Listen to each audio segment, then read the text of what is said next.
யாருக்காவது காசு வேணும்னா யார்கிட்டையும் கேட்காதீங்க. இந்த மலை மேல இருக்கிற எங்க ஆள்கிட்ட கேளுங்க. அவருதான் எல்லா காசையும் வச்சிருக்கிறார்.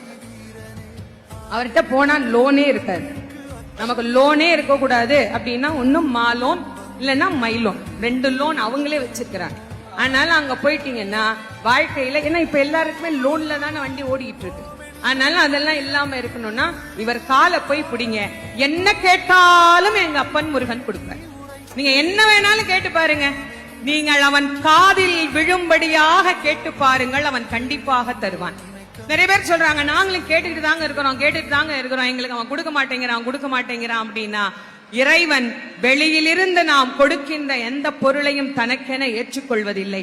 நானே தயாரித்து ஒன்று கொடுத்தால் இறைவன் அதை ஏற்றுக்கொள்வான். நிறைய பேர் நான் கூடையா பூ வாங்கிட்டு போறேன், நான் அப்படி அபிஷேகம் பண்றேன், இப்படி அபிஷேகம் பண்றேன், எல்லாம் வெளியிலிருந்து வந்தது தானே, நீங்களா என்ன கொடுத்தீங்க?